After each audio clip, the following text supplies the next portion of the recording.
Hoy vamos a hacer la presentación de la temática currículum y didáctica de la educación ambiental en el marco del módulo Didáctica de la Educación Ambiental, presentada por los docentes Manuel Gómez, Jairner Quirós, Manuel Fuentes y mi persona, Deimer Vitola. La educación ambiental ha enfrentado numerosos desafíos a lo largo de la historia, desde la visión antropocéntrica hasta la falta de recursos y la resistencia al cambio. Sin embargo, gracias a la creciente conciencia sobre la problemática ambiental, la educación ambiental se ha consolidado como un componente fundamental en la formación integral de las personas. La educación ambiental solidificó sus raíces en la Conferencia de Estocolmo en 1972, en la Conferencia de Tbilisi en 1993 y en la Cumbre de Río de Janeiro en 1991, que permitió la creación de la Agenda 21, en la cual se exaltó la educación ambiental como un componente fundamental para la formación de las personas, para el fortalecimiento de los conocimientos y de habilidades que le permitieran hacer frente a los desafíos ambientales globales. Toda esta información la tomó Colombia y la plasmó en la Constitución de 1991, en donde consagra el deber del Estado en proteger la diversidad e integridad del ambiente y fomentar la educación ambiental de tal manera de potenciar el cuidado de los recursos naturales. Adicional a ello, también se consagra como deber de todos sus ciudadanos de gozar de un ambiente sano, de un ambiente limpio. Lo mismo está plasmado en la Ley General de Educación, que es la Ley 115 de 1994, en donde establece de forma clara y obligatoria la implementación de la educación ambiental, de proyectos pedagógicos transversales, cuya línea de investigación es la enseñanza de la protección ambiental en todos los niveles educativos, lo cual se reafirma también en el decreto 1743 de 1994, donde se instituyen los proyectos de educación ambiental en todos los niveles o en todos los espacios educativos, tanto formales como no formales e informales. Los espacios formales son aquellos escenarios que hacen parte del sistema educativo oficial y por lo tanto están reconocidos y está debidamente estructurado. Estos escenarios formales son, por ejemplo, los colegios, las universidades, los centros de formación profesional y centros de formación para el trabajo, así como institutos técnicos y tecnológicos, los cuales pues cuentan con aulas, con laboratorios y escenarios pedagógicos, y que además se caracterizan por tener un currículo establecido. ¿Qué es el currículo? El marco estructurado que define los objetivos, los contenidos y la metodología, así como la evaluación del proceso pedagógico o del proceso de aprendizaje. Entonces, y al final de este proceso de aprendizaje, pues si la persona logra certificar esos aprendizajes, se le puede otorgar un título o se le puede otorgar un diploma. Para el caso de los escenarios no formales, estos son los que están fuera del sistema educativo formal, pero ofrecen posibilidades de aprendizaje que también es organizado y sistemático, el cual pues enfatiza en habilidades y competencias específicas para el trabajo y para la vida. Los espacios no formales son, por ejemplo, organizaciones no gubernamentales, centros culturales y deportivos, sindicatos, iglesias, comunidades religiosas o, por ejemplo, otro tipo de organizaciones, por ejemplo, como las cajas de compensación familiar, las cuales brindan diferentes tipos de capacitación. Y al final de ese proceso de aprendizaje, pues se puede otorgar una certificación que puede ser opcional. Para el caso de los espacios informales,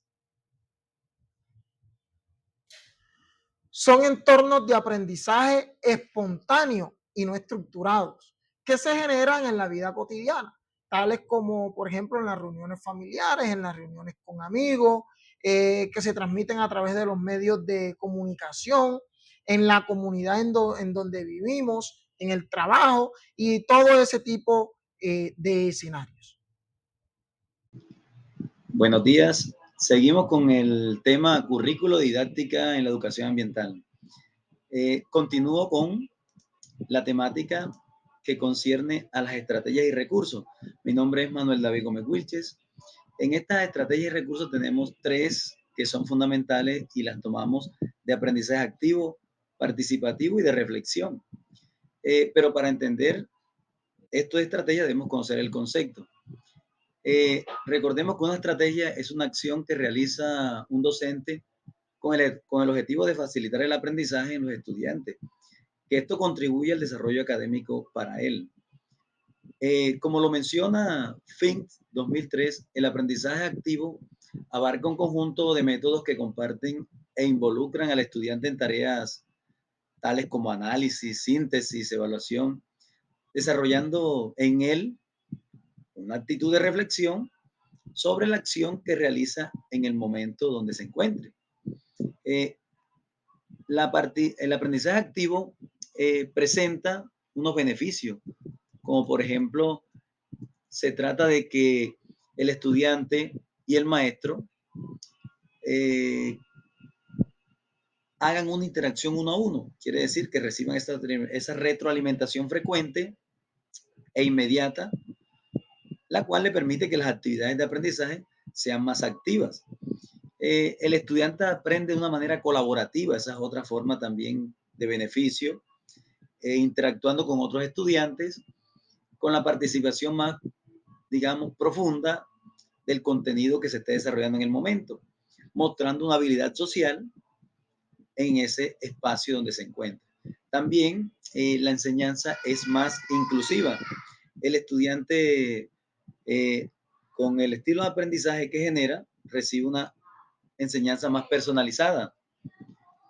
Alberín 2017 nos habla de la estrategia de participación, diciéndonos que promueve procesos de transformaciones sociales y al hacerlo eh, ayuda a que esos grupos motores y el conjunto de acciones permitan que se promueva un aprendizaje mucho más real. Esto, claro, con actividades como lluvias de ideas, juegos de frases, sociodramas, árboles de problemas. Sin embargo, pues es importante destacar que cada una de estas estrategias facilitan el aprendizaje significativo en los estudiantes. Otra de las cosas que tenemos que tener clara es la estrategia de reflexión. En la estrategia de reflexión, como lo menciona Castellanos 2019, pues es una estrategia donde se desarrolla una competencia como solución de problemas, habilidades comunicativas, un compromiso social, un pensamiento crítico y un trabajo en equipo, que en conjunto permiten que a futuro el educando estos conocimientos los coloque en práctica en su vida cotidiana. Pues esta estrategia de reflexión se puede hacer identificando problemas relevantes en el ambiente, destacando retos para resolver, analizando problemas ambientales, estructurando ideas como hipótesis, formular objetivos también claros de aprendizaje y buscar información individual, documentarse. En la importancia, a manera de conclusión, pues podemos decir que las estrategias de aprendizaje y los recursos son importantes porque sirven para focalizar y mantener la atención de los estudiantes durante el discurso o esa enseñanza que se está generando en el momento, sea en forma, de una manera, un aprendizaje formal, no formal o informal. Y se deben emplear de manera, digamos, de manera continua durante el desarrollo de la clase, incluyendo que cada estrategia que se aplique genere la atención y la codificación de ese aprendizaje que necesita el estudiante. Muchas gracias. El eje didáctico en cualquier intención investigativa es clave ya que nos sirve como una herramienta fundamental para guiar todo el proceso de enseñanza y aprendizaje. En el caso de la educación es todavía más importante, pues debido a la complejidad de los temas que aquí se abordan. Todo eje didáctico se compone de tres fases interconectadas: la planificación, la ejecución y la evaluación. Estas tres fases no funcionan de manera aislada, sino que forman un ciclo continuo que nos permite ajustar nuestras estrategias y asegurar que las personas no solo comprendan los contenidos, sino que, aún más importante, ellas puedan interiorizar estos contenidos y aplicarlas diariamente a su vida. Además, este eje educativo y estos contenidos deben ser aplicables en distintos contextos educativos, no solamente en el aula formal. También hay que abordar los espacios no formales y los informales, debido a que cada uno de estos contextos ofrece unas oportunidades únicas para desarrollar competencias ambientales con metodologías que varían, pero que todas siempre tienen como fin la acción ambiental responsable y buscar y generar una conciencia ambiental en las personas. Comencemos entonces con la fase de planificación. Este es el momento en el que se diseña un marco general de intervención educativa. En el contexto de la educación ambiental, la planificación debe incluir una clara definición de los objetivos pedagógicos y ambientales, pero también debe considerar los contextos sociales y naturales de las personas. Pues es muy importante que los objetivos no solo se centren en la adquisición de conocimiento, sino, como mencioné anteriormente, en desarrollar habilidades prácticas y promover valores y actitudes sostenibles. Para John Dewey, la educación debe ser experimental, es decir, los estudiantes deben aprender haciendo, lo que en el caso de la educación ambiental se traduce en actividades que conecten el aprendizaje con la vida real y el entorno inmediato. La segunda fase, la fase de la ejecución, el papel del docente o de la persona que quiere impartir el conocimiento cambia, pues pasa de ser el transmisor de información a un facilitador del aprendizaje activo. Es aquí donde se ponen en práctica todas las estrategias didácticas planificadas en el paso anterior. En el contexto de la educación ambiental, debemos alejarnos de enfoques tradicionales y aplicar metodologías que involucren de una forma activa a las personas. Además, la ejecución también debe permitir la colaboración entre las personas. El trabajo en equipo no solo fomenta la socialización y el intercambio de ideas, sino que es esencial para abordar problemas ambientales, que pues en su esencia son problemas del entorno, son problemas colectivos, son problemas de una gran cantidad de personas. Una buena estrategia aquí es el aprendizaje basado en proyectos, donde los estudiantes trabajan juntos en la resolución de problemas ambientales. David Cole decía en su teoría del aprendizaje experimental que el aprendizaje ocurre a través de un ciclo de experiencias concretas, de reflexión y de contextualización, lo cual es ideal para la educación ambiental, donde la interacción con el entorno es clave. Por último, tenemos la evaluación. En la educación ambiental, esta no puede limitarse a medir conocimientos a través de pruebas o exámenes. Aquí la evaluación debe ser formativa y continua, es decir, que debe irse realizando a lo largo de todo el proceso educativo y no solo al final. Bueno, las intervenciones didácticas, estas deben ser adaptadas a los diferentes contextos educativos con los que se cuenta. Esto para maximizar el impacto que tiene en la enseñanza de la educación ambiental. En los contextos formales, esta intervención en educación formal, como son las escuelas, universidades, se debe alinear con el currículo y sobre todo con los estándares educativos o los diseños básicos de aprendizaje. Ejemplos están la integración de proyectos de investigación ambientales en plan de estudios, la implementación de actividades prácticas en laboratorio y realización de campañas de sensibilización sobre la sostenibilidad. Estas intervenciones cabe resaltar que deben ser bien estructuradas y son evaluadas de manera sistemática. En los contextos no formales, donde puede ser en talleres, clubes o programas comunitarios, estas intervenciones pueden ser mucho más flexibles y centradas en la acción, en la participación. Ejemplos de estos tenemos talleres de jardinería ecológica que pueden involucrar a los participantes en la creación de huertas comunitarias y se les enseña sobre las prácticas que son sostenibles en estos cultivos. La evaluación aquí se puede basar en la participación y en el impacto directo en la comunidad.